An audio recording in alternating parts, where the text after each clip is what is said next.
John Coldwell, Reverend John Coldwell. You are my willing participant, let's say. Victim. Well, I was thinking of using the word willing participant. Yeah. victim, and then I thought I'd go for something a bit gentler and a bit friendlier. So thank you very much for doing this. And well, I guess first off, John, I mean, even though with having these sorts of conversations with people, I want to have a bit of a chat with the person behind the position, let's say, because obviously we know you most in your official capacity. Well, first off, given when we're speaking to you, Monday the 8th of April, it's the run-up to quite a significant time for you in the church calendar. So give us a bit of an insight as to what it's like in your world at the moment in the lead up to Easter. It's the sort of lull in this Passion Week before Palm Sunday, this coming Sunday, and then Holy Week, where things tend to go a bit busier, but a bit gentler and a bit more focused, with that sort of lead up to Good Friday.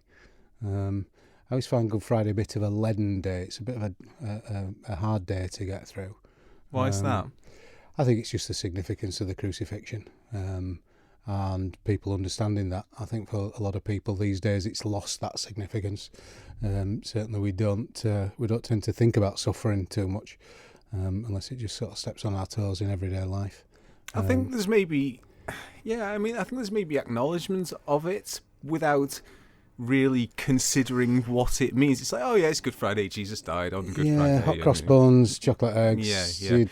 But you're saying for some it has a real deep, significant meaning. There is a depth to it, and the scriptures that go with it, and it's a bit more of a contemplative day than sort of whiz bang and everything going on. But I think it's one of those things. Without suffering, it's hard to get to the joy of Easter Day and celebrate properly, without having gone through that sort of thought process. And it's good to focus the mind each year. So in contrast then, Easter Sunday is very much the day of celebration. It's the day of resurrection. Yeah, absolutely. Yeah. And of course, as you come through this period of Lent and into the joy of Easter, and then that celebration of the risen Christ, it's a wonderful thing to be able to do. I think a lot of people sort of can get stuck on Easter Day, and generally I think as humans we like to celebrate, and we like the joy of life, but I think we've lost somewhere that acknowledgement of lament and suffering a little bit somewhere along the way. I was watching something recently about an extreme race in the United States, and they were talking about that in there, that again you can't really understand true joy or true contentment without a bit of suffering in there as well. Yeah, I think going through some trial and tribulation in whatever way, we are people who need a desert experience, something that just where we've got to find ourselves a little bit, and probably find our sense of place within a community as well, through some of those experiences. And we don't always recognise them when they're there. It's not until afterwards, with a bit of hindsight, you go, yeah, that was one of those occasions. It was something interesting that you raised there, because this is something that I've been thinking about quite a lot recently, about a person's place in the world, and you know what it means to sort of be here and what you want to do. And I came to the realisation that, you know, whether a person like myself is an atheist or a person of any religion, I was thinking, like, deep down we're probably all looking for a similar thing. It's just choosing it in a different way, isn't it, really? You know, you want to be happy, content, you want to love and be loved, and live a good life, do your best for other people, and these sorts of very, very simple but very good things. Yeah, they're very strong human values. Yeah. I mean, from my particular point of view as a Christian, is the love your neighbour bit. Yeah. That's a key fundamental part of being human. And we seem to have flipped that. We tend to love ourselves first, rather than neighbour these days. And there's a lot of putting self first, ego, has taken on a bad name, really, hasn't it, in its own way. It's a message that's very much hammered home to us, I think, within all sorts of walks of life, and it's used as a very powerful message within advertising. You know, it's all about you are in control, you are this, you are that, and that's true to an extent, but it seems to result sometimes in people looking at themselves or looking out for themselves or wanting to be good for themselves in the wrong way or with the wrong intent in the end. Yeah, I mean, the Orange advert when Orange were in go for the phones, make yourself the centre of the universe if you buy one of our phones. That was the classic sort of step into individualism, wasn't it? And of course, eventually, if people are told that as an individual you're going to find happiness, and through consumerism and everything else, people start to believe it. And actually, they end up it's sort of chasing happiness and chasing some peace and quiet. Hence the boom in mindfulness and things like that. All about the individual. But actually, we find some peace and some sense of being by being with others and looking after and caring for others. And of course, you get all the sort of good news little clips on Twitter and things like that. Where people have rescued a dog, or there's something being done to help somebody, or some charitable thing. And actually people find a lot of joy and happiness through those things. But rather than it just being we give because we can give of ourselves, it seems to have to be done because of something. So whether it's charity, and that's part of the big issue of individual. I'll do it for somebody else as long as I'm getting something out of it as well. And I was thinking about this, and how do you actually get satisfaction out of that sort of thing? And the conclusion that I came to is that you do it because it's a nice thing to do. You don't expect anything in return. But if something does come to you in return in any way, be it immediately or somewhere down the line, that's a nice thing. But don't expect it. That's a bonus. Yeah, but I think people have taken on this. I almost expect that because I do, this is going to come back. It's like and you're coming up to London Marathon time, and it's just been the Manchester Marathon. Everybody gets a medal and this. They do it not just for the sense of achievement, but something to mark that achievement. It's almost like life can become a sense of little mini achievements. I did that, and then I went up this mountain, and I did that, and cycled. And it still focuses around individual doing. Like it's your life CV. Here's the list of things that I have done. Yes. Check me out. Yeah. Here's my bucket list. I'm 3/4 of the way through it. It's, very much so. And we've lost. And I think part of that is we lose. Community's a different aspect now. Community can be online. It can be through a work environment and various other things. Subculture, particularly in the musical world or within motorbike racing, whatever. There's so many subcultures and people find themselves in those communities.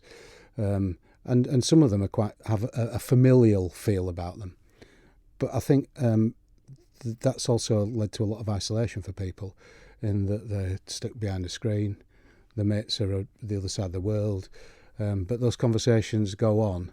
And I know those people try and meet up, and some of them do, particularly TT time here, you see a lot of those sort of conversations going on. But we've lost that sense of local community, interaction with.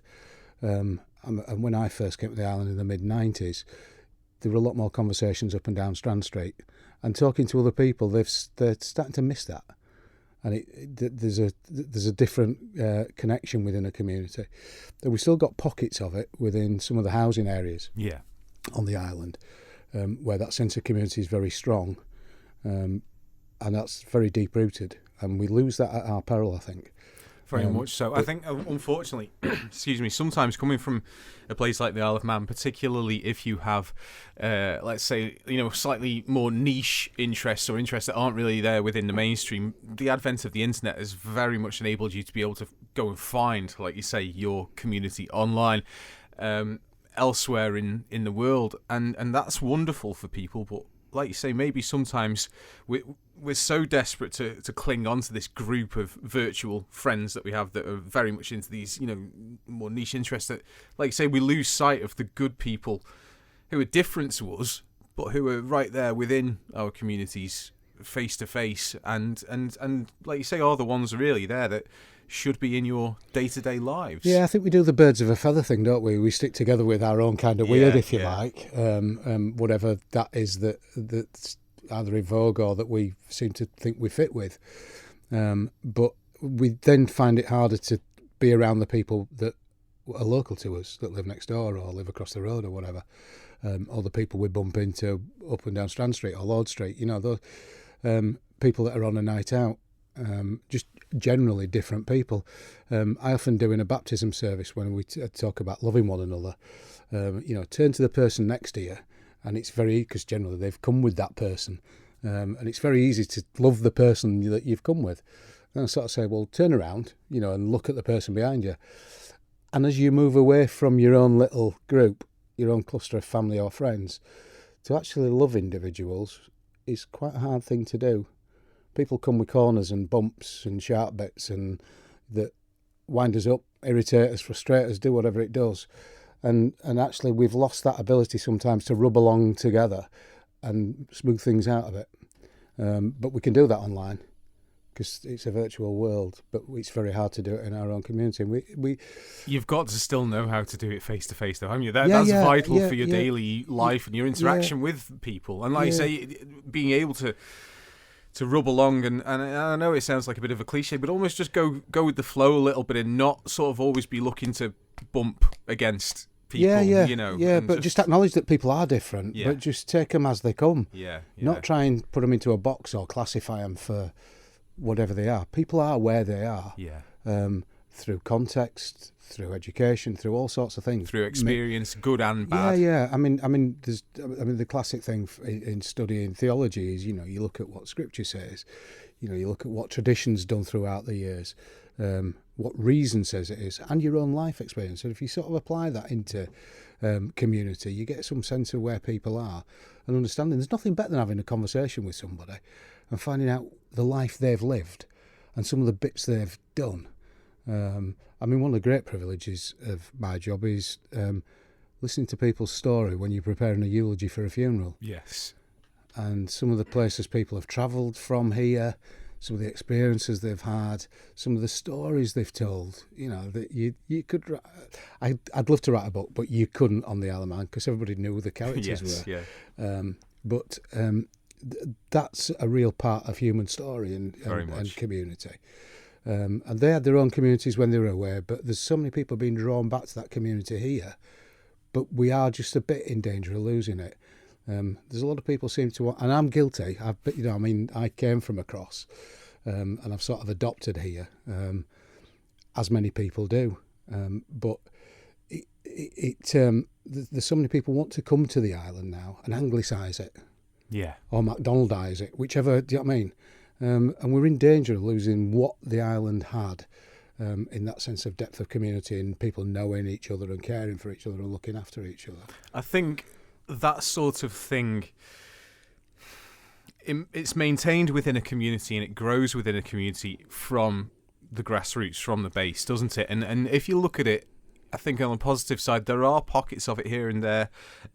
Like you say, on the one side, you've got, the UK chains coming over and they serve a purpose and they're obviously wanted by some because otherwise they wouldn't come here. There must be some sort of demand. But it's I think for local produce and local things, this is one of the best times that I can remember in terms of actual products being made and also little sort of community efforts within certain pockets of certain places here and there. So it's bubbling up here and there. It is. The artisan side of things is really coming to the fore now, isn't it? And there's lots of people bringing lots of ideas back and lots of opportunities that the island's not really explored before. And they're popular because they're not big chain, they're not brand, they're just one-offs and slightly off the wall, some of them, or quite basic and rustic, and whether it's food, drink, or whatever. Ones that involve some sort of exchange between customer and producer as well, where you can take something that you grow and they'll turn it into something for you, so you're meeting them and you're interacting with them. And going back to this barter thing that used to be very much part of the Manx village life with the agricultural community together, and it's good to see. It is good to see that coming back and thriving. You're saying you've been here for. Well, getting on for 25 years now. Yeah, mid-90s I arrived. Mid-90s. What drew you over here originally? Was it the TT as a No, I worked in the finance sector. I got sent over here to do a job and ended up staying. So eventually. you were already over here, because I remember I've heard you speak a little bit before about your life pivot, let's say. Yeah. And so that actually happened when you were already over here, did it? It did, yeah. I mean, there was a history of it, and some sense of vocation and call, I think, from childhood. You had priors. Yeah, and then did a runner from it, completely the opposite direction, and went on to live a bit of life, I think. Okay, so let's go back a bit then. So did you grow up in a religious house, in a religious family? It was interesting. I grew up in a Methodist household. Both mother and father went to local chapel. And this is in whereabouts? Middle of Yorkshire. Middle West Yorkshire, the old West Riding as was. Okay. So textiles and engineering and so on. I went to a Church of England school and ended up in the church choir and various other things, sort of early teens. And then the pivot was my dad dying at 15. Which was quite a big thing to take on board, just when you're getting used to life and things just going swimmingly, and losing somebody who was not only my dad, my best friend. Yeah, I can't imagine that, because I just lost my dad last year at 38, and that was hard enough. That even felt a little bit young, so I can't imagine what 15 is like. It left me and my mum. Yeah. So the responsibility of being the male in the house and everything else. You became the man of the house. I became the man of the house, effectively, in that parlance. And so I tended to drift off a bit. I think, like a lot of people can do when grief takes over, got quite angry young man, trying to find your way in life, but with balancing all that against what had happened. Still trying to manage school at that time as well? Doing grammar school, GCSEs, A-levels, went through the whole thing, got a place at uni, decided that wasn't going to be, did a few bits and bats, ended up working in insurance industry. I bet you never saw yourself do that, did you? If you look back and think, when you're at school, what did you want? There's always what do you want to be? Fireman, doctor, bus driver, astronaut. And I mean, that's even more relevant these days, isn't it? People are more likely to be an astronaut these days. But none of anything I've done I would have expected at that point.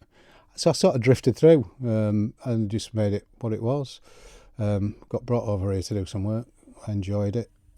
Decided it was going to be a place to stay eventually through circumstance, that more than that. And it's been the place we've lived longest as a family together. Brought the two girls with us, the two daughters, and son born here.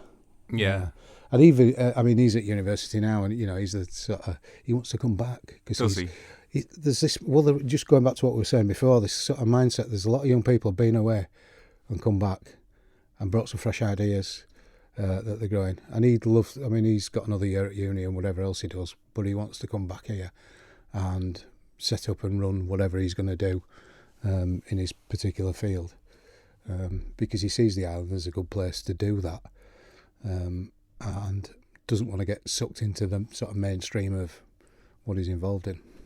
I think, people could probably look at it in one of two ways, couldn't they? They could see it that it's maybe too small a market to be able to do anything of any real size within, but then you could also look at it as a good place to test a business in a way, to do it small and see how it goes and build it up effectively. Well, the potential for people to come here and work globally on the island. You don't have to physically go off the island to work these days. And that's his thing. He said, for setting up a business here, it's a good place to have a business and do that. And that he's quite comfortable with that the island is. He said, 5 minutes out of town. It's peaceful. It's pleasant. Yeah. He said, it's nothing like go to London or wherever. And he's got business contacts while still at uni for stuff he's doing with people in America and various parts of Europe and all the stuff. And it's thriving. And people, it's changed completely. And I think the other thing is there's a lot of, it's not just for some now about making vast sums of money. I think the Thatcherite children are sort of dropping off the conveyor belt a little bit. He says, speaking as one of them, do you know what I mean? But I think she still led to people going on one of two paths, didn't they? They either bought into it wholesale or they ran a mile from it. Yeah. And there's a contentment in making what you can make and make a living and have some balance within that work-life balance. And whilst also maybe having, maybe there's more consideration on having a positive impact on your community again as well, I think, in these projects, you know. Yeah. And you see some of the work that's coming off the back of some of the little restaurants and stuff that have sprung up. And there's a whole new culture of meeting and greeting and people sharing together. And you particularly see it through social media.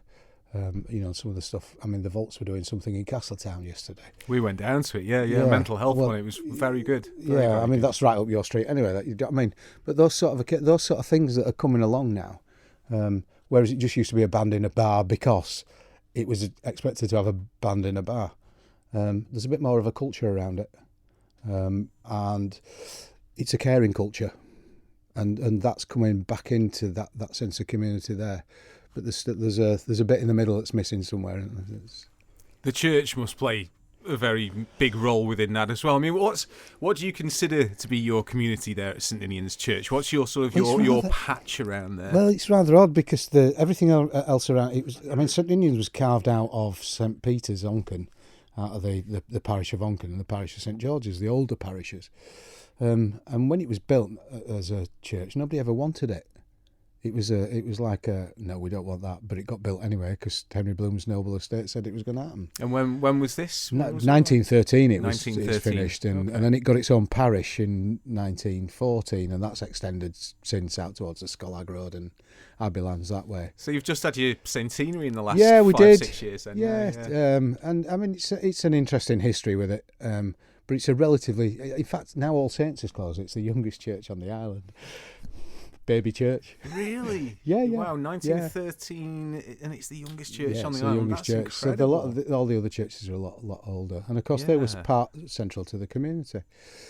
When it was built, of course, Douglas hadn't even reached York Road. No. The tram stopped there. Well, you had big, like Lauriston Manor, you had big estates effectively in that area, semi-rural estates. Yeah. Williston, I mean, where Williston Estate is now, which was post-war housing. Yeah. Just agricultural land. All fields. Where the dairy is, that was a farm. Yeah. And going out onto Abbey Lands, they were just farms, not these big fancy houses that are there now. Yeah. So the original purpose of the church then was... I think some of the politics and everything else on it. I was talking to Bob Harrison the other day, and we were talking about it being almost somebody wanting it to be there, and a bit like Guildford Cathedral, a cathedral on a hill. Okay. But I don't think it just became a parish church. So it never really had a community around it. And as Douglas has grown over the last 100 years or so, it's gone past it. So it's never been at the centre of a community. Whereas you look at some of the other churches, they're slap bang in the middle of it.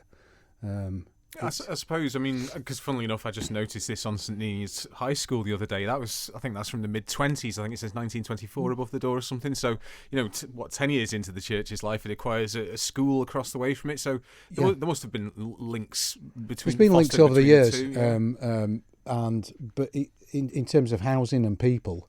Anything that's sort of grown up, people tended to stick to the older roots that they had. Right. And it's still the same. People will move all over the island, but they still go back to where they're rooted. So that'll mean people travel from Peel to Douglas. People will travel from Douglas to Peel. If you plotted every church journey out on a Sunday morning or on a Sunday, that people do, it'd be absolute fascinating, to track them and see where they go. Yeah. Probably 50-60% of my congregation come from outside the parish boundary. Okay. Some because they've lived in the parish and moved out. Others who came just because it's St Ninian's and where it is, and have been there through attachment. And it still has a connection with having the TT window and various. So we tend to get people who come when they're visiting, and if people move here, they then tend to sort of associate with it. But then you still find that people settle in Ramsey because the housing's cheaper, and end up going to somewhere up north. So it can be quite transient in that, and it's always had that, I think, in its nature as a church. So there's this core of people, and then there's this big periphery of people that sort of associate with it. So, and you were saying about when it was. When it came into being, well, I mean, that's not that long after the TT. So, well, particularly the move to the mountain course. So, has the church been synonymous with the TT long term? I think it was just no. I mean, the window that's in is was put in by the ACU president John Annalay, but I think it has a tribute to it. But it was before St Andrews was then built, which was a scout hut, of course. So St Ninians gave money gave the land for the scout hut to be built on, which is now St Andrew's Church. But the whole tongue of land there at the end was part of Bloom Noble's estate and given for the building of the church. And it just shows how it's developed into, with the apartments are there now, and we've got the grass and the tarmac drive and everything else. And it just keeps evolving on as time goes by. Your relationship with the TT is obviously a strong one. You're a big fan of motorbikes themselves and road racing. I take it that was before coming here, was it? Yeah, I was big into Speedway. Okay. My paper round on my rally Jeep bike with cow horn handlebars, we used to do cycle speedway around a local park. That was summer holidays, cycle speedway. And we used to go to the speedway at the Shea in Halifax. So that was my lead-in. And Motorcycle News, I always used to read on a Wednesday morning on my paper round.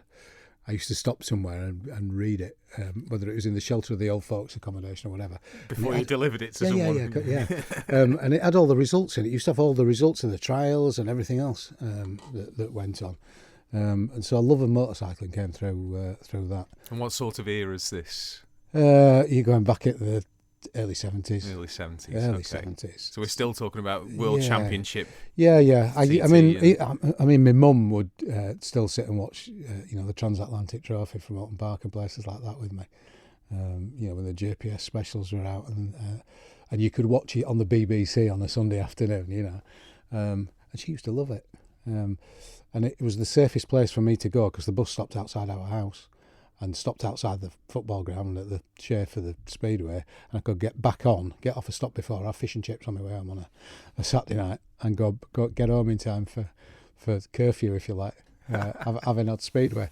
And of course, all the lads that we did cycle Speedway used to go to the Speedway together. So that was the era of Kenny Carter, Alan Carter's brother, and all them. So.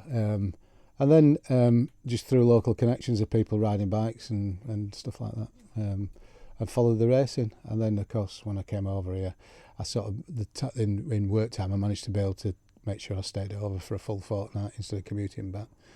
And the love of the TT sort of stayed ever since. You always used to follow it by results. You still knew it was going on. Like. But the chance to be here. And work around it. Yeah. Well, let's talk about that a little bit, because I was asking you before, wasn't I, about what your sort of your upbringing was in terms of religion. Like saying you were saying Methodism and you kind of lost your way, but it sounds like there was always something still niggling away in your head there, and one day you made a decision effectively. Yeah, I suppose it's having moved. Part of the process of moving here, my wife went to church across and had quite a strong sense of community and involvement with this particular church. And a couple of people I worked for, who worked for me, went to the particular church where we lived within that community. And I have to say it was a bit Daily Mail, Telegraph, and a bit white middle class. But it's still a thriving church now there. But I was still trying to come to terms with grief and anger, and I think I did what a lot of people do is, why does God let this happen? And I'm sure do you know what I mean? Why does this happen? You'll have gone through those thought processes as a part of grieving anyway. Yeah, of course. Yeah. I think it's part of our human nature. I think it's always part of our human nature to ask why about anything. We always want to know why, don't we? I think the day we stop asking why, we've given up. Yeah. As long as we still try to understand the world around us and how it rolls along, I think that's not necessarily in that annoying kid way. But why? Why? Yeah. But in theory, it is that sort of curiosity which we need to maintain. Get some rationale around our place and our place with other people, and from what we've been talking about. Yeah. But I got invited to a Christmas lunch down at Port Sodrick when the anchor was in go, and I met a couple of guys down there who said, come for lunch, and met up. And I think the conversations started to help deal with some of the grief and anger issues, and give a bit of focus, young family as well. And eventually I ended up getting them around church one morning. They were a nice bunch of folk. There were no rainbow guitar straps or rainbow jumpers and sandals with socks on and things like that, which is the typical sort of stereotype, wasn't it? Yeah. Of religious people. You found your community by the sounds. I found a bit of I found a sense of belonging there. Yeah. That I'd not found anywhere else. My own individual spirituality had been walking long distance. I became a member of the Long Distance Walkers Association. So I used to go off on a weekend to do like 50 miles on a Saturday and then go and do a short 30 miler on a Sunday. Short 30 miler, flipping heck. Or do daft stuff like get up at 1 o'clock in the morning and drive to the Lake District, and get to the top of Snae Fell for sunrise, and then walk back down again, just because I could. Yeah. But I found my own space in that, and some peace and understanding, I think. The motion and the solitude, because I love walking out in the hills and whatnot as well. I think it's the motion and the solitude, and the thing that I always love as well. It seems to really help my sort of worries or cares about what's happening in this very moment melt away. Is just like the permanence of the landscape. It's as different as it is every time, and light's different and everything else. But it's there. Always. And how long has it been there for? And for me, that's the Christian ethic, that God's there in that same way. Okay. Just to give some understanding of I think that's exactly that again the sort of thing. The timelessness of it, as it's far bigger and beyond us in its own way. Yeah. And I found some, as I say, I found some space in that, and sort of put it into context, and start reading scripture again, start getting a bit more understanding about some of the things that were big burning issues for me. And I remember being sat on a plane and somebody having doing the morning prayer on a plane from Ronaldsway, got to London of all places, on a Manx Airlines plane, and phoning somebody up when I got to London to say, what does that mean? This particular bit that this person had been reading. When you're sort of looking over somebody on the plane to see what they're doing. GDPR was non-existent then, but and having that conversation, and I've found a lot of settlement from that conversation. And then there's this annoying and irritating. I had no satisfaction in what I was doing. I was working hard, working long hours, earning a reasonably good income then, compared to what you'd find now. Didn't want for anything. If we wanted anything, we could buy it. Became very materialistic. We could eat out as many times as we wanted. But you were still left with a certain emptiness, I guess. Yeah. And the kids never wanted for anything, and it's just life rolled by. And I just, this real sort of knowing, like a finger sticking in my back, is the only way I can describe it. And I had a conversation with Malcolm Convery, who's the vicar. He's out at Kirkmichael now, and he's been a good mentor and friend over the years as Malcolm. For somebody who's sound head on him and wise words. He's never really answered any questions. He's always given me questions to think about. You know what I mean? He's that sort of person. That's the best way, though, isn't it? You want to be led to your own answer rather than being given the answer. Yeah, he'd sort of ponder and then say, "Well, what do you want to happen?" It's like, and that's been good to have somebody like that. I think we could all do with somebody who can not lead us by the hand, it's but like just mentor. Guide us and mentor, and it's a classic in all the films, isn't it? For Star Wars and anybody else, there's always somebody passing on and wisdom and learning as people go through something. But like you say, I think it's very important. Well, to be honest, I mean, if you want to take it back to the fundamentals, it's how we've all ended up at this point in civilization, isn't it? The passing on of knowledge, like you say. So I mean, it's vital, really. But I think that is really important as well. Like you say, being able to allow or get someone to come to those conclusions for themselves to have their own realizations. It's been my understanding rather than being given his. Yeah. Very much so. And so I had this conversation with him that sort of said, "What's this about?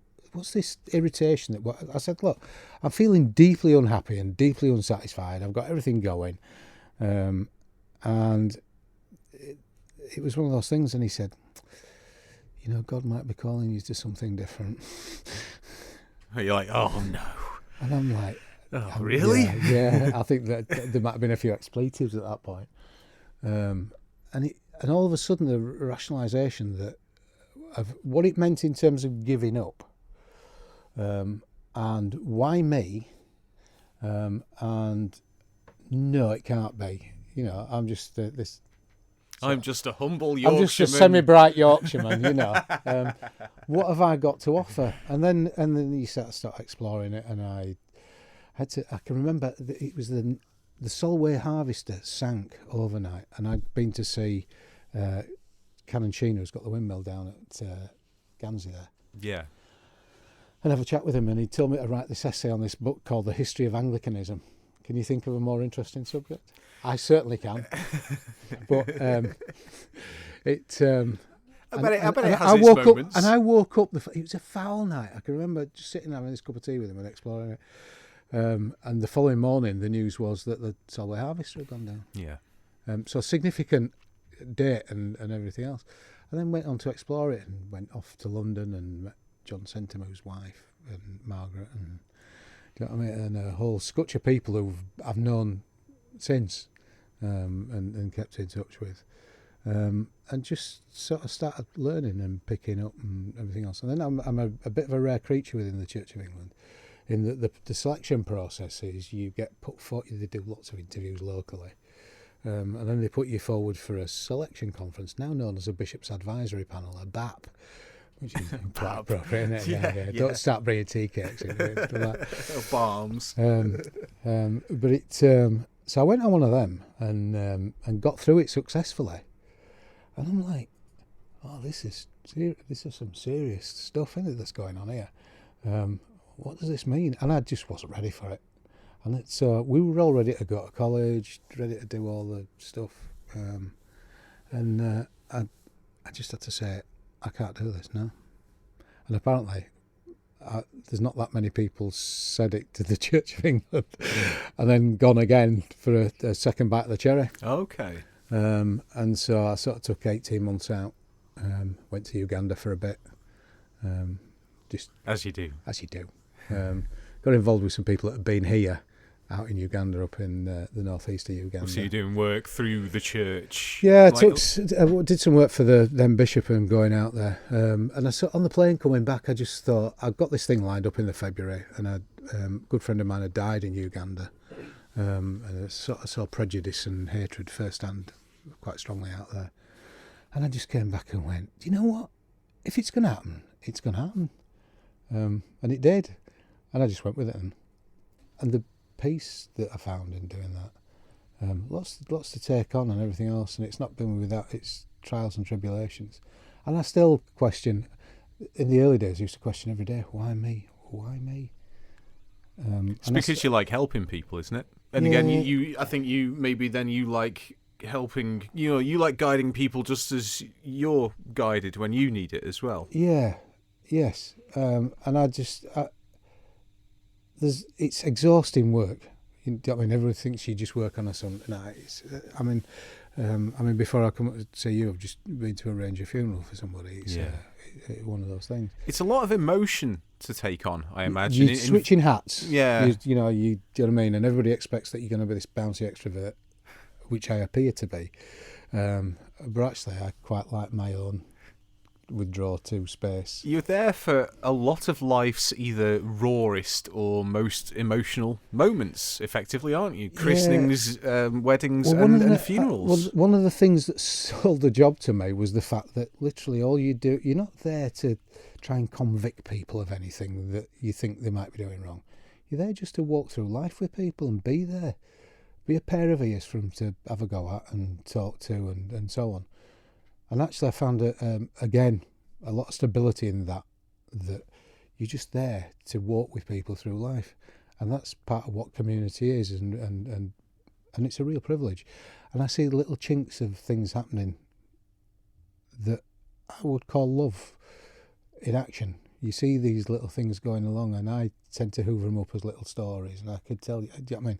I could bore you to tears for years with them. You pepper your sermons with them, do you? Just various things and conversations you have with other people that, without telling people what's going on, but say, yeah, so-and-so experience.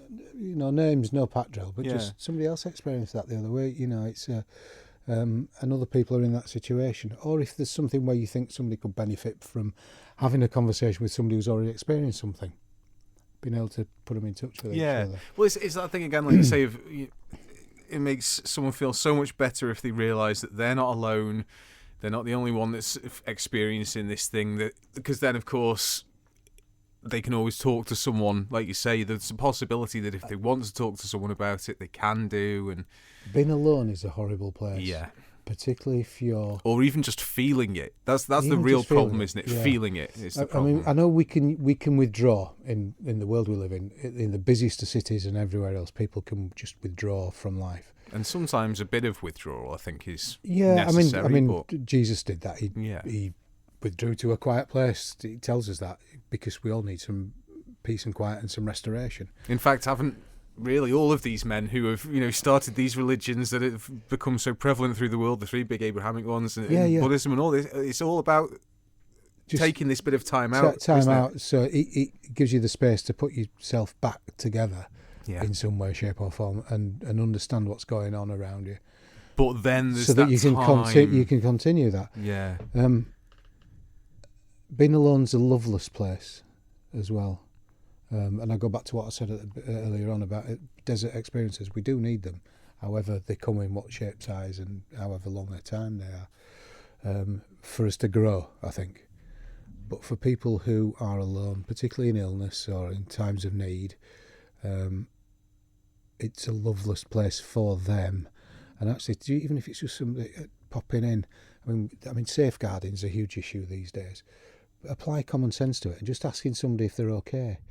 And making sure they're all right and having a conversation and helping them or helping them get the shopping or doing something else is a good way of it's a good way of safe caring for people, I think, over and above people just being left to their own devices.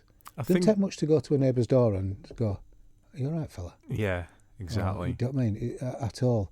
And yet people get shocked by the fact that people still die in their own home alone and have been there for days, and I really feel for those people that have had to experience that. Yeah, very much so. But like you say, I think it really counts for a lot for someone to just, like say, if they are going through a tough time, to know that there is someone there for them. And like you say, it doesn't take much to go around and knock on someone's door to see if they're all right. And the way I've been trying to think about this recently as well is, you never know where these sorts of things can take you as well. You may end up, striking up a really good friendship with this person. You might end up hearing, tales of a really again, like we were saying before, tales of a really interesting life lived, or introduced to something which may end up being a hobby or a love of yours, and you just don't know where these things can take you. And being open to it and receptive to things. Yeah, approaching it with an open heart and an open mind is key. Is the main thing. Yeah. But life teaches us to prejudice, to prejudge so many things. He's just an old bloke who lives on his own. He's a bit of a miserable, and somebody will tell you something about somebody, and you get your judgment gets clouded by somebody else's, and life does that to us. It clouds us as it goes along by what we're told in the world and the context we're in. And rather than just going to this hypothetical person, oh well, they're a miserable old person because it doesn't even matter. They're a miserable old sod. I have met some. Don't get me wrong. Yeah, I've met some miserable people of all ages. But there's got to be a reason, hasn't there? More often than not. And often when you say to somebody, and I can be quite open and say to people, some people tell me you're a bit of a miserable so and so. Why is that? And then they'll tell. Do you think you can get away with that? I can. You can with a collar on. Yeah. To a huge degree, because they'll either tell you to get out of the house or whatever. But generally, if it's, I think one of the most generous things you can do is listen to people. Yeah, with patience. Yes. as well. Show that you are giving your time, that you're not looking at your watch or your phone as if you've got to be somewhere else, like you say, and giving your time and focus in a patient way. Yeah, and sometimes when you lose yourself in a couple of hours of time having a conversation with people, it's one of the nicest things that can happen in life, and it's a real privilege to listen to somebody else's story. And then you get the opportunity that when the person who's told you they're a miserable so-and-so says, well, no, and you say, do you know why? Do you know what he's gone through or what she's gone through in life that's made them feel like that and be like that, and be bitter or whatever? But the fact that they've shared the story, they feel much better. There's a relief in there for people to give their story away almost. And the number of times you do that, and people, they become acquaintances. Some people become close friends. Some people become acquaintances. And you sort of develop a whole network of people, not just within your parish boundary, but globally these days, where people turn to you for support and advice. Or silly things like, I use the term silly, but just a message on Messenger on Facebook. Yeah. Somebody says, my granddaughter's in hospital. Would you pray for her? Of course I will. We're all feeling a bit bereft. The very fact that people who aren't regular will turn, and the number of people who say, would you say I've said, yeah, and you can say a prayer as well. Do you know what I mean? In that respect, it's you walking through with people through the trials and tribulations of life, listening to the story, and there's a real richness in that. It's a huge tapestry and a big responsibility goes with it as well. And you learn about people's families. You learn about why. I mean, some of the reasons people fall out with each other are so basic, and all it needs is I'm sorry. Yeah. Or I was wrong. That's the most difficult thing to do for some people sometimes, though, isn't it? In fact, for all of us, I think at some point it really is. And like you say, unfortunately, it can often lead to these situations in families or groups of friends where sometimes it gets so far down the line that you just, it's not a case of they've forgotten what they've even originally fallen out about, but it can get pretty much to that point sometimes, can't it? There's things going back in history, isn't there? They've forgotten what it is, but it's still deep-rooted in the community. Yeah. They've forgotten the real reason why, but they carry on the tradition of celebrating why they fell out. And of course, I remember going on holiday to America, and America's obviously an interesting mix of rebellious people who left these shores generally, and one or two other Europeans in the same sort of mix. The Anabaptists and everybody that went over there.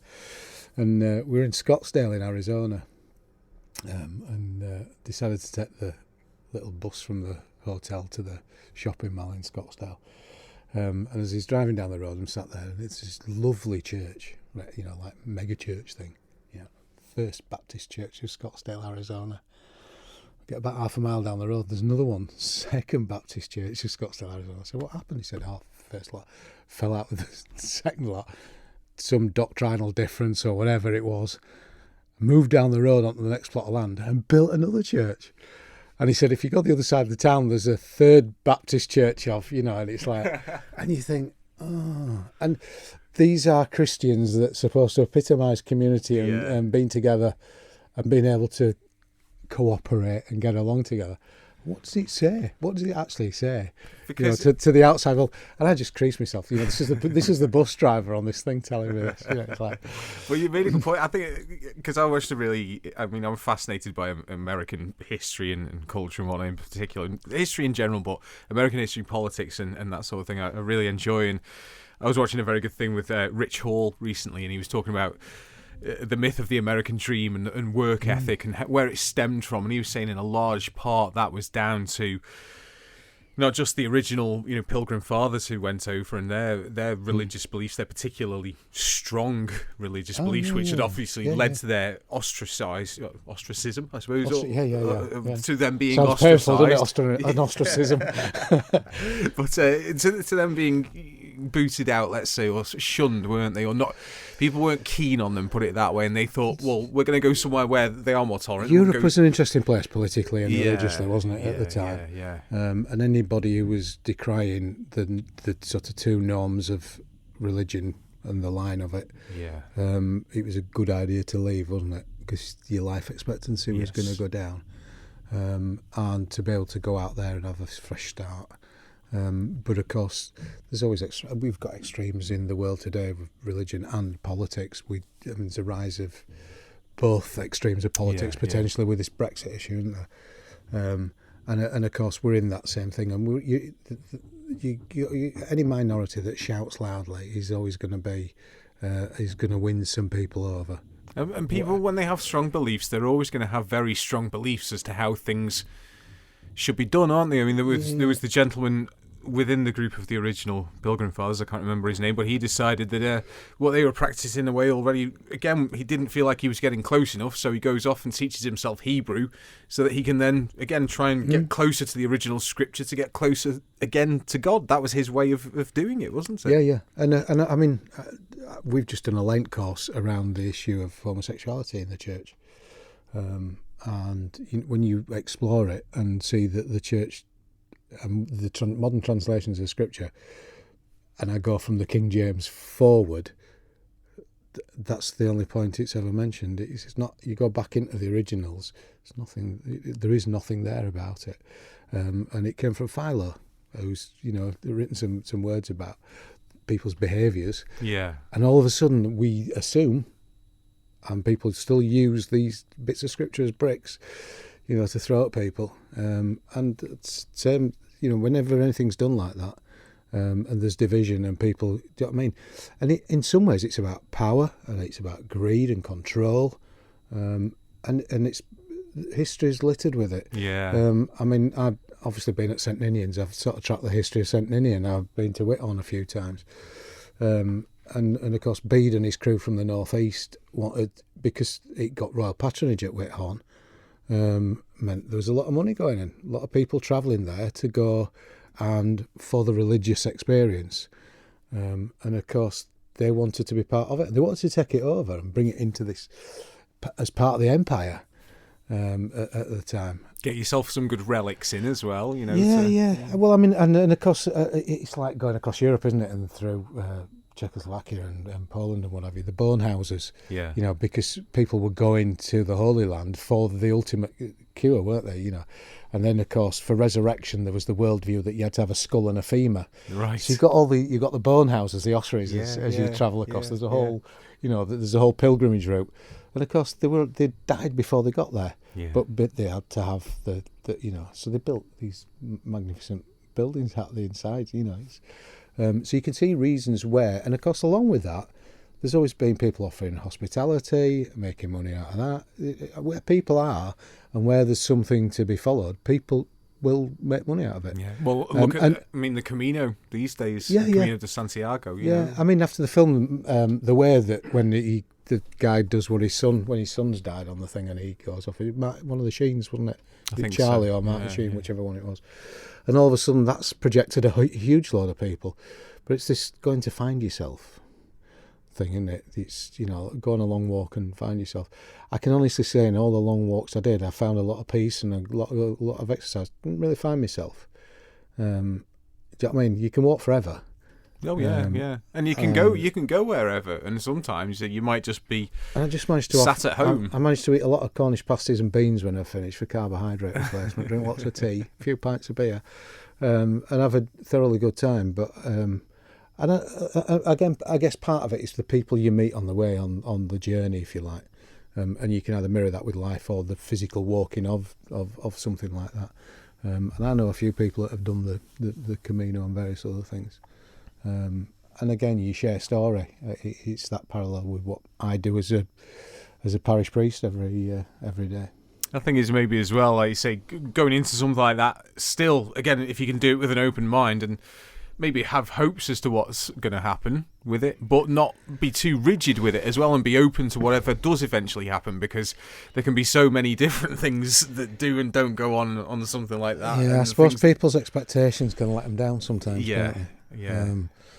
just because somebody else has, expounded the fact Yeah. that it's been absolutely wonderful and marvellous for them, doesn't mean it's going to be for you. But I'm supposed to be like that sort of thing. I'm supposed Yeah, to the be doing this right now, or this is supposed to be happening right now. It's like, no, it's not. No, No. where's the thunderbolt and lightning? It's Where's the big flash of light? It's just not happening. And because it doesn't, I mean, for some people it happens like that, and others it doesn't. For some people, spiritual experiences, charisma, whatever you want to call it, can be tiny, tiny things. For others, it can be a huge revelation, mountaintop experience. Yeah, absolutely. I thought it was interesting what you were talking about just before there about, how things change and with strong-minded people in the church, and you get these things that happen for different reasons. I mean, I was surprised. I was watching a history of Christianity quite recently, and he was talking about he was a guy from Oxbridge. Irish name. McCulloch. Yes, thank you. Fascinating, that. Really, really interesting, that series. But the way he raised that, for example, Catholic priests, there was a time when Catholic priests, it was perfectly all right for them to be married and for them to have families and whatnot.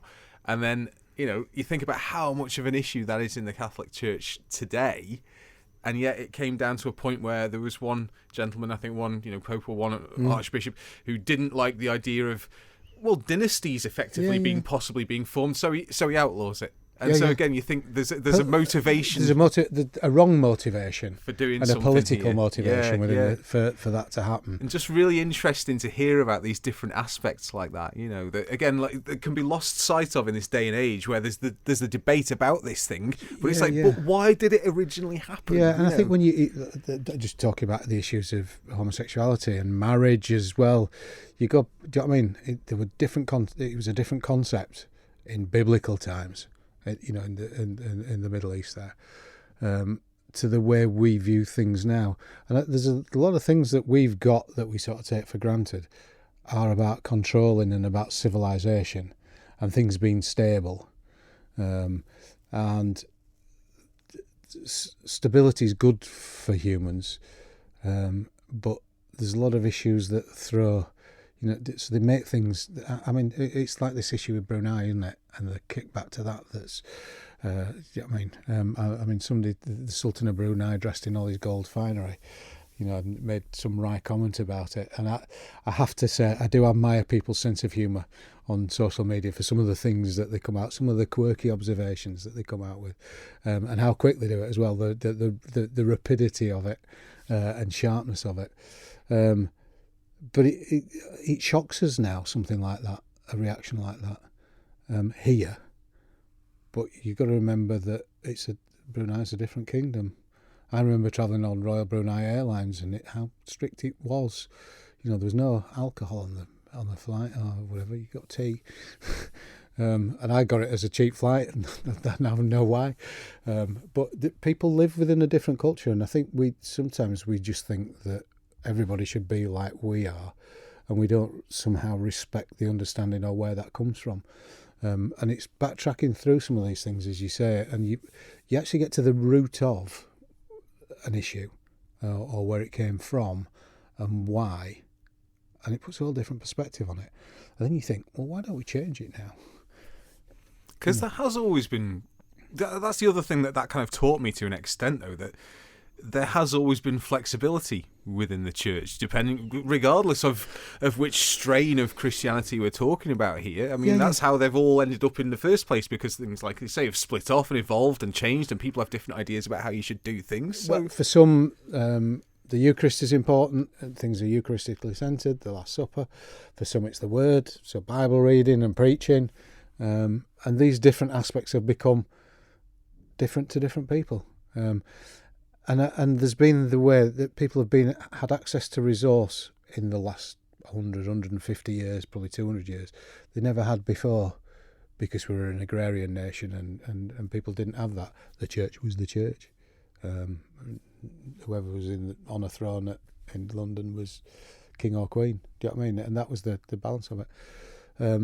The sort of Middle Ages changed all that a little bit, didn't it? And people could start to think somewhat for themselves, but unless it sort of had an amalgamated following, a lot of things were weird, odd, peculiar. you think how witchcraft was treated and all those sort of things. We now have that ability that you can see every difference in everything instantly online. And as much as we take that as stability, there's a lot of instability in what is put through. And you can see people's causes, do you know what I mean? The number of people who troll people because they've said something. I mean, can you imagine if we still used axes and swords? What would be going on, as well as using a... Well, I think if we were still using axes and swords, that sort of chat wouldn't be going on online, would it? Because you would fear getting axed or stabbed. And we've just never been very... I think human fear is at the bottom of a lot of change and understanding. But the inability to look at somebody else's perspective and work out why. We don't have to agree with them, but to look at some of where these things come from and understand it, and have a reasoned understanding is a good thing to do. Very much so. That's something that I've really got out of some of the podcasts that I've listened to recently, where people are talking, again, like we are on here, where they're not fearful of being taken out of context or anything, or being, sort of just 30-second clips or whatever. And I find that if I can sit and listen to someone who can calmly and rationally explain to me why they have a belief on a particular subject, that's great, because then you can, like you say, you can come out of it and say, well, I still don't necessarily agree with that person's view, but I can understand why they have it, because, their upbringing, their life, their personal circumstances, where they live, has meant that it's necessary for them, it's important to them, it's, this, that and the other. Like gun control is a good example, I mean, I'm relatively...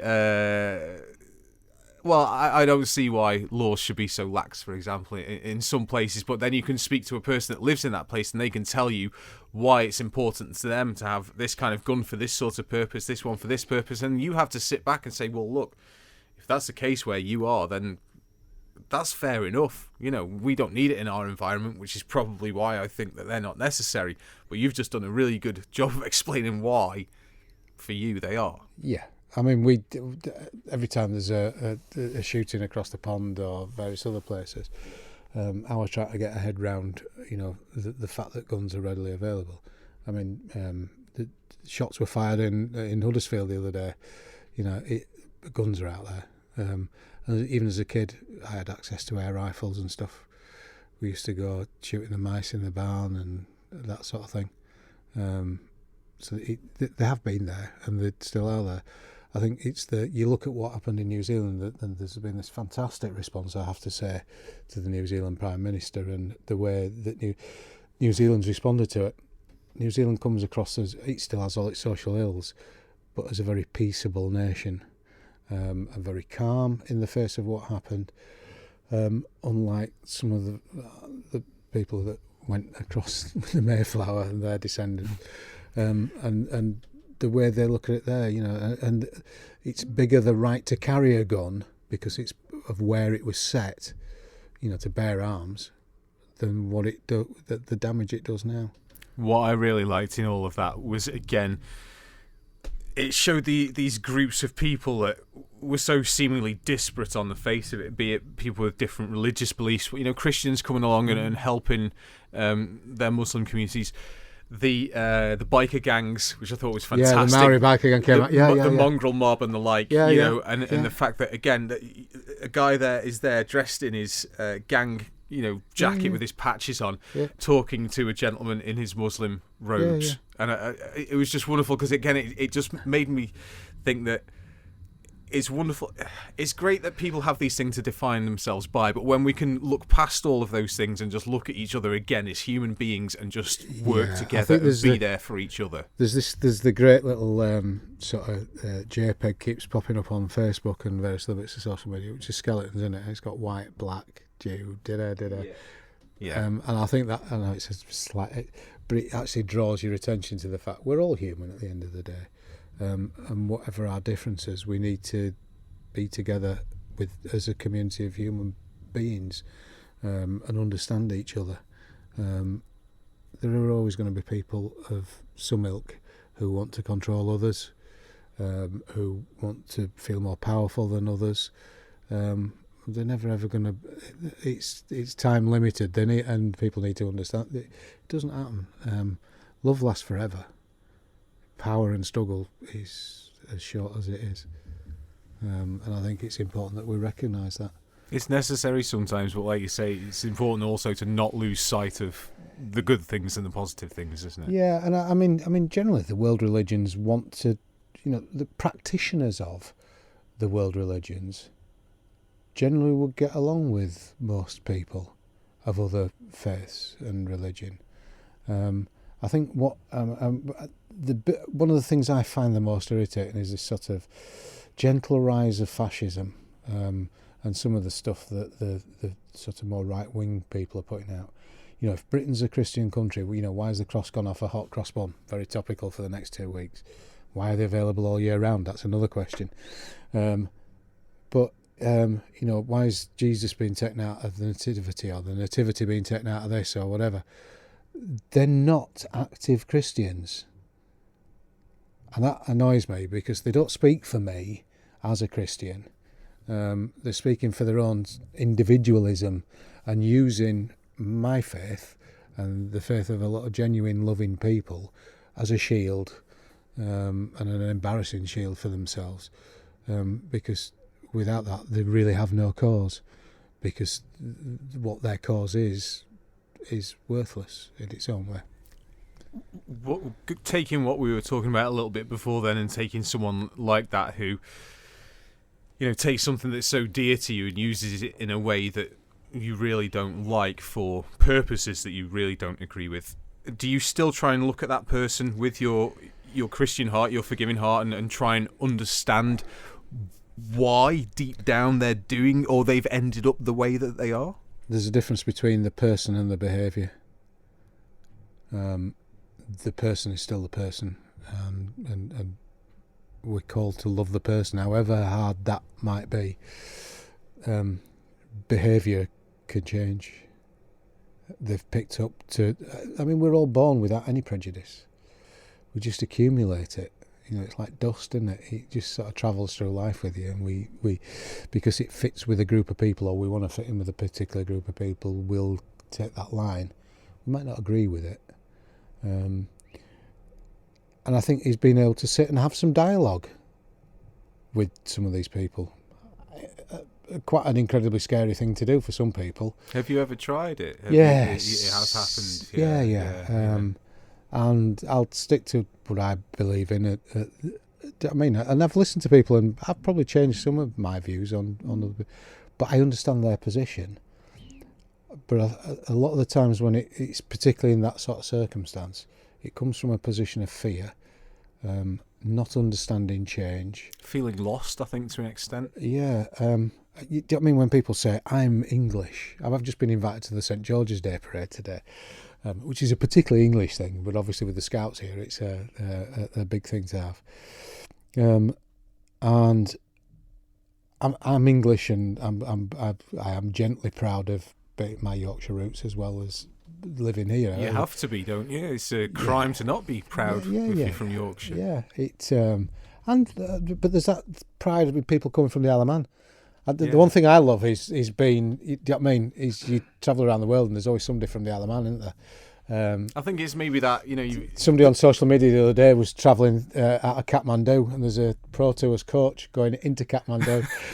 Can you believe it? No way. Yeah. Like an old coach that's been sent. Yeah, it's an old coach that's gone out there, Pro Tours, and they said, I'm sure I've just seen a Pro... it's like 20 seconds of this video. It's absolutely amazing. But I think there's a big difference though, isn't there, in being proud of a place that you come from, or being proud of your nationality or whatever.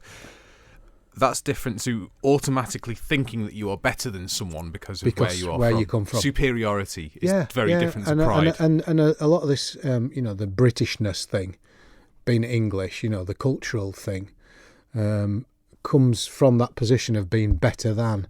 You only have to look at Brits abroad generally, to think that they think they're better.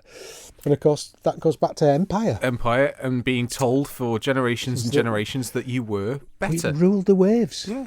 Yeah. Yeah. We still have a colonial hangover, an empirical hangover, I think, We to an do, extent. and you still see that. I mean, in Uganda, black and white curbs. It's nice seeing them being painted here.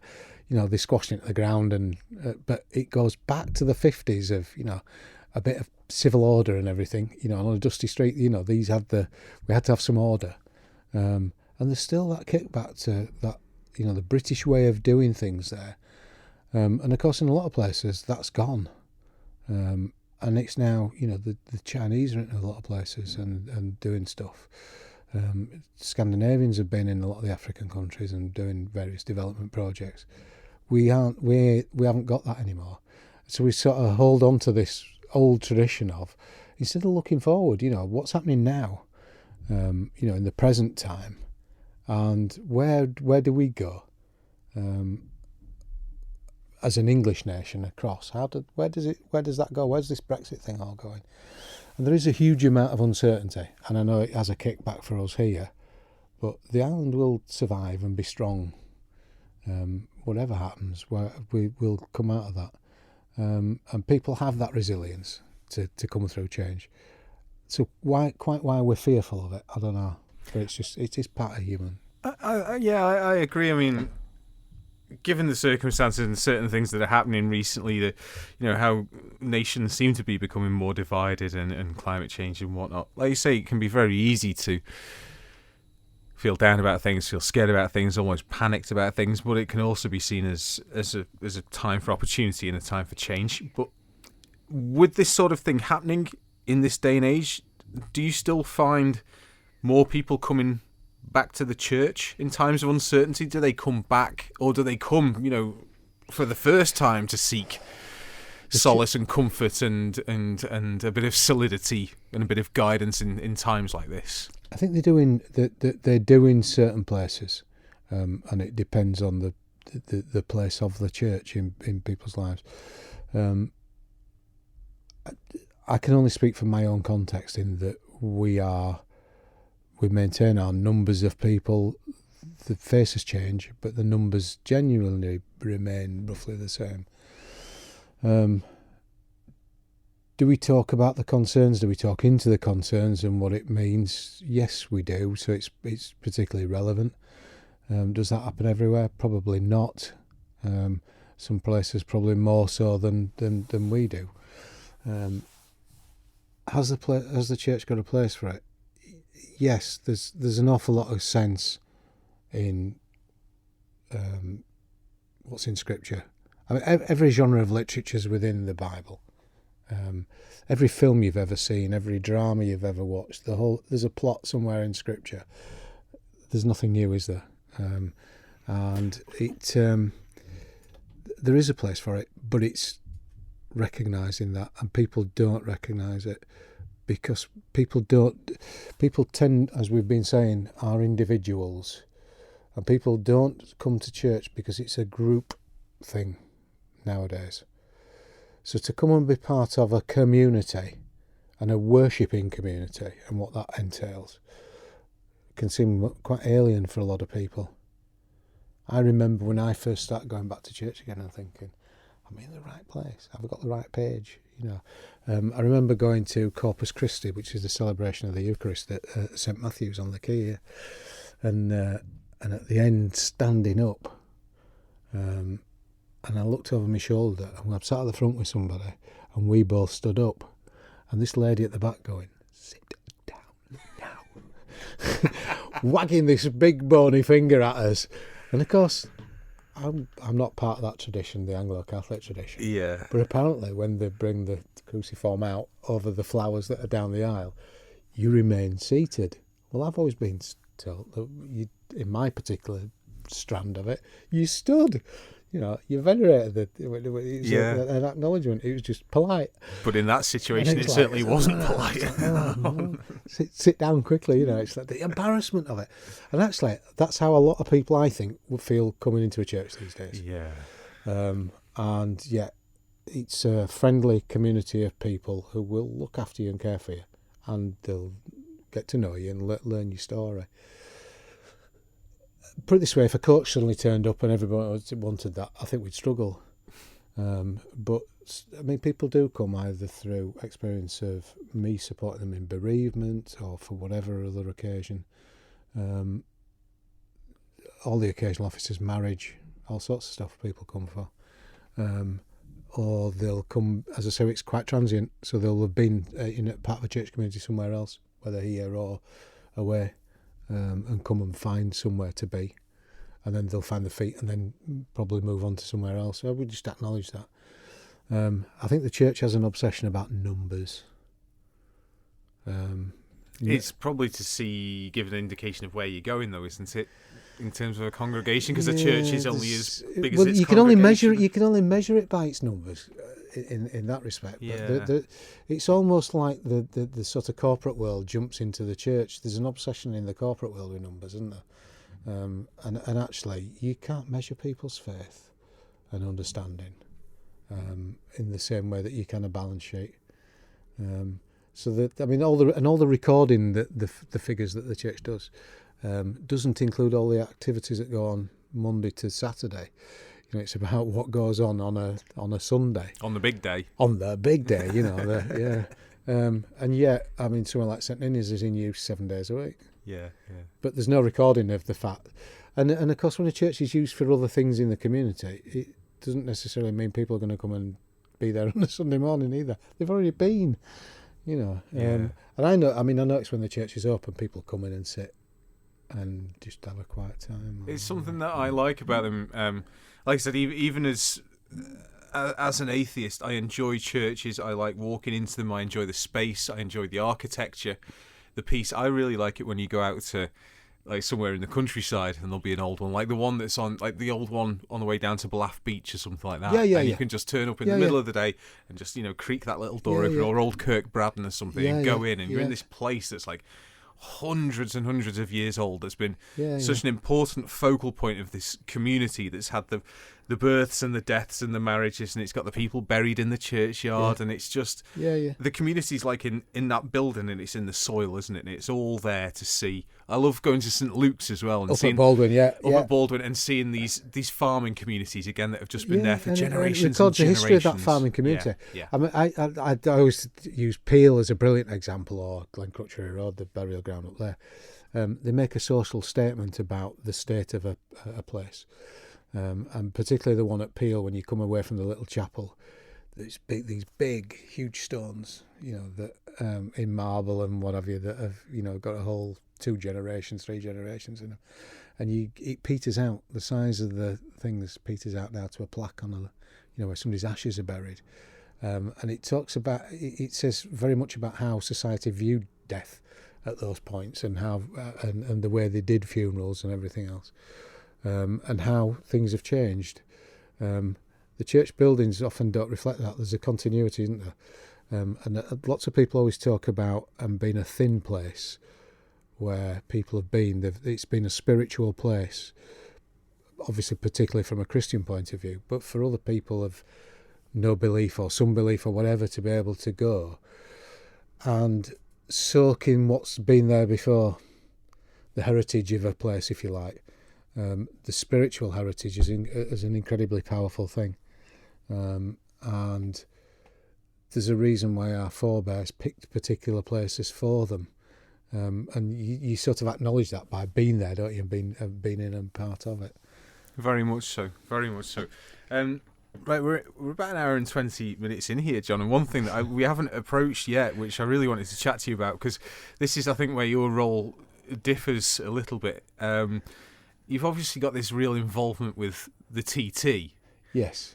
So, was it a case of, did you try and wangle the job at St Ninian's? Did it just come up and you went for it? Was it a happy accident? I mean, come on, because there must have been a real... this is a bonus, isn't it? There's a bit of a story about it. Come on. Once you finish theological college, you have to go and do your apprenticeship as a curate, an assistant curate somewhere. And I went up into Cumbria. Somebody walked through the college common room one day and went, "Oh, there's a job up north that'll do for you." And I looked at it and thought, "Well, that's a good idea for a day out to go and have a look at it." Drive up there, hire a car, drive up the M6, get fed, go back down. And I took a friend of mine from Tanzania with me for the day to go and have a look at the place. Charles, who was at college with us, one to take him on Windermere on the way back on a boat, and show him the Lake District, which he was just like he was in awe of the place. Do you know what I mean? Imagine. He'd never seen it. Yeah. You know, he'd never even seen it in pictures. I mean, there are some fine bodies of water in that part of Africa, but it's very different, I imagine, to the Lake District. Yeah, so I took him with me, and he had lunch, and we got interviewed, and I basically got a phone call on the way back down saying, if you want to come, we're quite happy to have you. And it, so I ended up going up there for 2.5 years, which was a brilliant experience because there were 7 village churches slapped around the M6, you know. So we got the motorway, Main Coast West Line, Penrith one end, Southwaite Services the other, and across into the Eden Valley and whatever. So it was and I learnt an awful lot about life in a rural community in a very short space of time. Yeah. And one December morning, I got this phone call that said St Ninian's is vacant, from the then Archdeacon Brian Smith that was here, and he said, "So what do you think?" I went, "Yeah, that'd be fine." Straight out. That'll do. He said, "Well, you'll need to come over and meet some people," and so I came over and met some people. Yeah, fine, whatever. I'll do whatever. This was in the January. Because I take it you were aware of where the church was, and yeah, and I mean, most people think about a church because of the church and its churchmanship and style and everything else. I just went, yeah. And I never really gave that much consideration. So we've had to grow together over the last 10 years. It's been an interesting journey, and I'm glad I didn't take the church because of what it was. I took it as it came to me. It wouldn't have been what it's been. The experience wouldn't have been what it's been. And of course, so all of a sudden you've got the paddock and all these other people pile into your parish that you've got pastoral responsibility for. Yeah, of course, And when I first came, you just used to get a pit lane pass and what have you, and this, that, the other. Just used to wander around and just sort of talk to people. And of course, I've been good mates with Chris Kinley for a number of years, and with mutual friends as well. And so the sort of involvement in doing the chat show on the radio after John Kenyuk sadly passed away, and it was a real privilege to be asked to do that. And to take that mantle on, and something I've enjoyed doing, and met lots of interesting people that through it, and of course then out of that I'm chaplain to the Southern 100. Yeah, and what a bunch of people they are as well. Do you know what I mean? It is laugh a minute. But it has its serious side. I mean, I've been involved in a few big incidents down there. Yeah, and I've seen them happen, and I've a huge amount of support to people. And actually, for people who are here from away, to be able to give them somebody, some sort of firm contact and some support. And not everybody deals with trauma in the same way that other people do. Some people can handle it and take it on. Just seeing somebody fall off a motorbike can be very traumatic for some people. But being there to just sort of stand with a brew on a fence and somebody come and have a long talk to you. I've been asked on the TT start line if I could give somebody marriage guidance.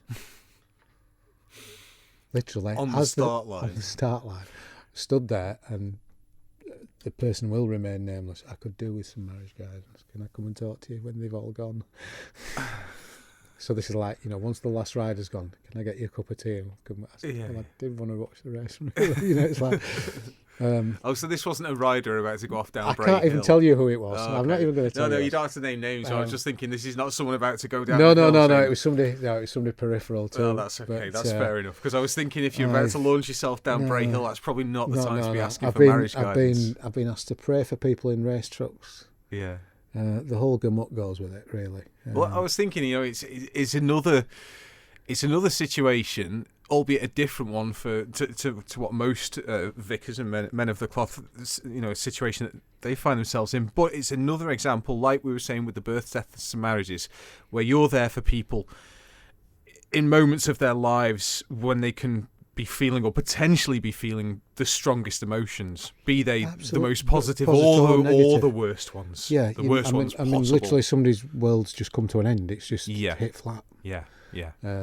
or the absolute euphoria of being on a podium and what have you.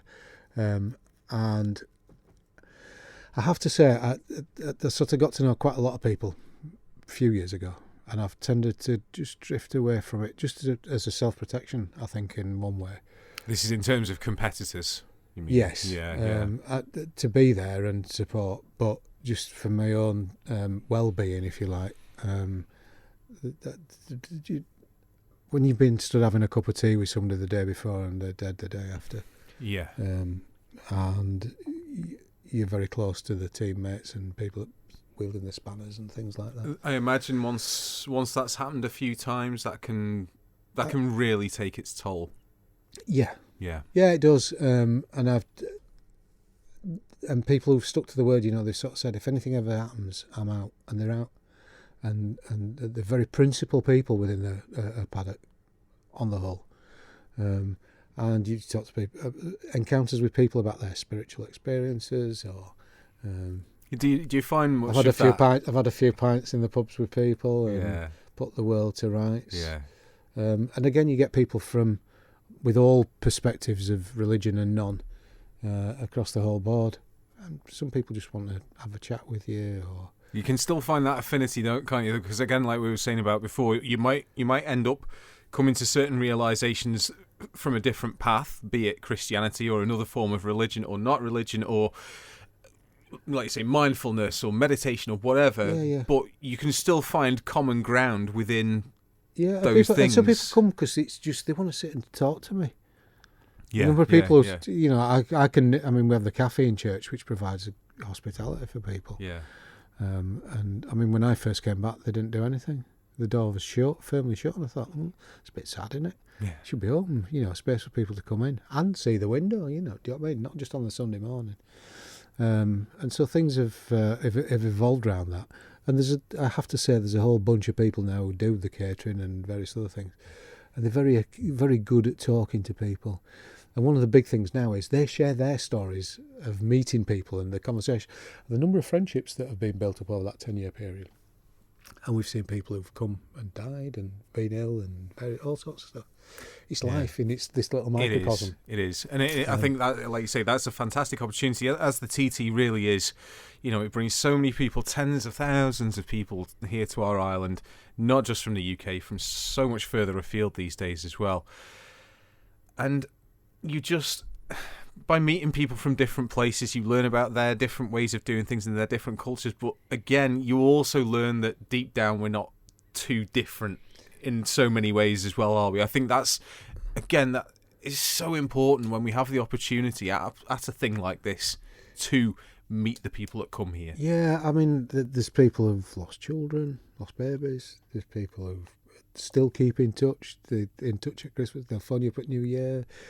There's people from Holland, Belgium, all over that I've met and encountered, and it's like having another parish on top of. Yes, yeah.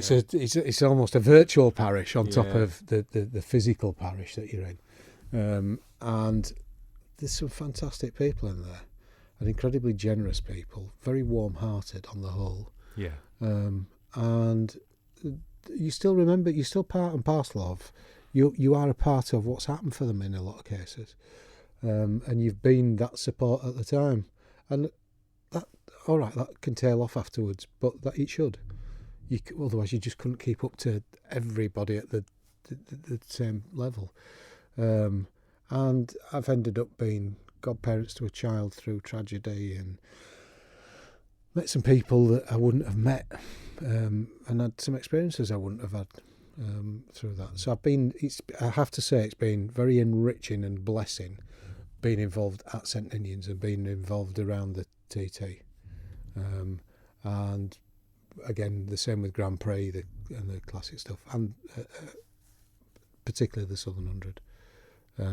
That's I'm allowed to say. If you had to take one over the other, I love the Southern. It's the fact that it's so well organised. There's such a great bunch of people. There's no sort of real corporate thing about it. It's a club of people who do what they do incredibly well, and make sure it ticks. But there's also the right supports in place for people that need it. And as I say, it's had its challenges over the last few years. When I first came, I used to love the fact that I could take days off during a week.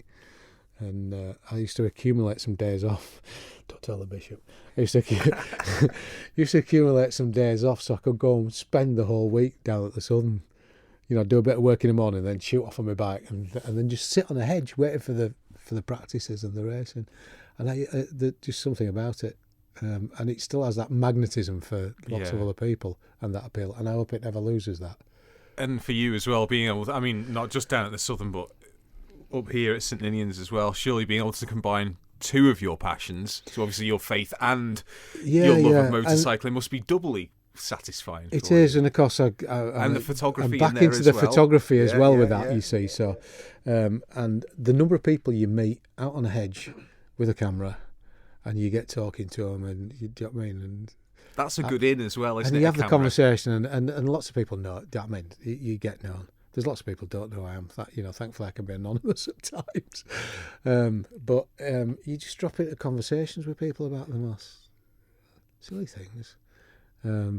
Or somebody wanting advice, or somebody saying, "Oh, my bike's broken down, my spare keys in the hotel. I'll jump in, I'll give you a lift. I'll bring you sure? I'll get a taxi back out." No, it's a lot. I've searched for keys in heather, with one of them magnetic aerial things where somebody lost the key. There's the number of people I've helped, I'm bringing riders back in when they've had a breakdown and stuff like that. And you remember the occasions and the conversations, and somebody say, "Oh yeah, you did." You know what I mean? It's like, it all makes for good life experience and good stories, doesn't it? Yeah, and I mean TT in itself, road racing in itself is a fab community. Yeah, it really is. Yeah. And it's like talking to Martin Brunchweiler when he'd done the bushes in the villa last year. And Martin was just overjoyed. All of a sudden, the place was bouncing again. It had lost that sort of 70s sticky floor feel, and it changed. It had progressed into something where everybody could go to. It felt like being at a music festival every day that you were there. It really did, didn't it? Yeah, and the weather. I just pray of all things that the weather is as good this year as it was last year. Yeah, if you can have a word with your boss, please. Well, everybody. John. Of course, I'll go back to what I said before. Everybody can. Yeah. Can't they? Yeah, that's true. Actually. And the more we'll not go down that theological track, but it just the feel-good factor of it, of being there. A lot of those people wouldn't have gone to the original bushes, I don't think. No. And jollification's part of the whole process, isn't it? Yeah. People having a few shandies and a bit of artisan food which was scattered around. So that shop window thing is good, because that wasn't there before either.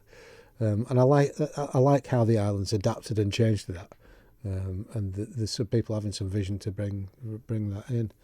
And long may it continue. Absolutely.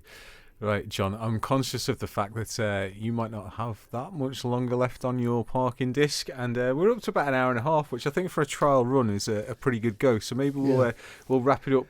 But just before you go, religiously or non-religiously, could you give us just a bit of advice before you go? Some of the things that you think you've learnt along your path, which you think are applicable to any of us, regardless of our stripe, let's say.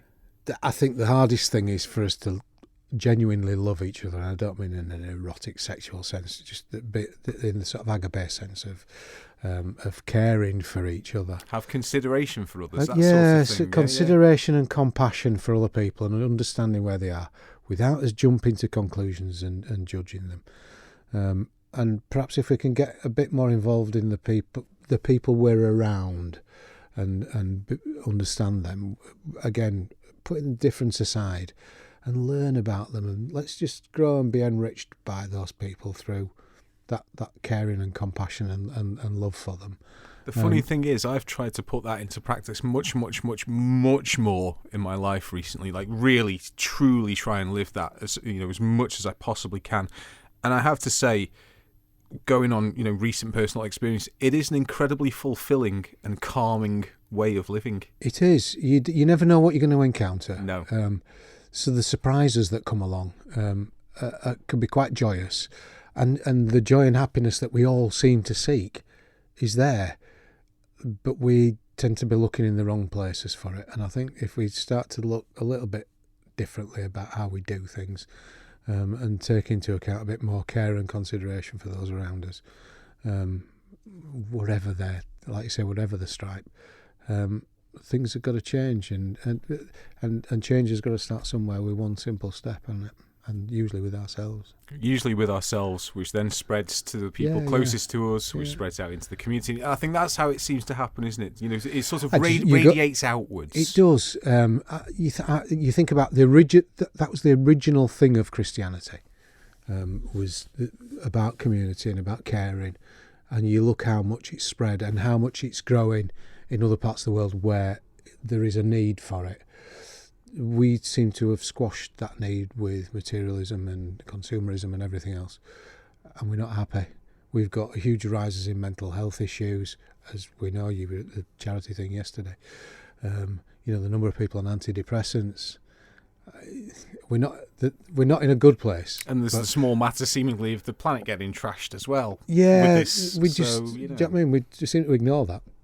There's lots of things we could do, and I mean, I'm not a big advocate of electric cars because of lithium mining and everything that goes with that. You know, it's it's strength over somebody else, isn't it? It's power and control over somebody else to produce all that. And yet we're told it's clean. Yeah, of course it's clean. It doesn't belt fumes out. But what's behind it? What's the impact? Again, going back, what's the impact? What's the thing? Going back. And we tend to see what's presented to us as being, it's clean. And yet we could do so much more with wind and tidal stuff, particularly here. There could be some real entrepreneurs out there that just need the right form of backing and the right form of understanding. And some people in government who could apply some of that. And perhaps if the island could get back some of that integrity as being a world leader in some of the developmental stuff we do, and have that focus again, and couple that with what we were saying about looking after each other a bit more, dealing with some of our social ills would go away. They would decrease if we were living like that. And yet we just make provision to cover them, but we don't deal with it's cause and effect, isn't it? Indeed. We tend not to deal with the cause, we just deal with the effect of a lot of stuff. So. Very much so, John. Very much so.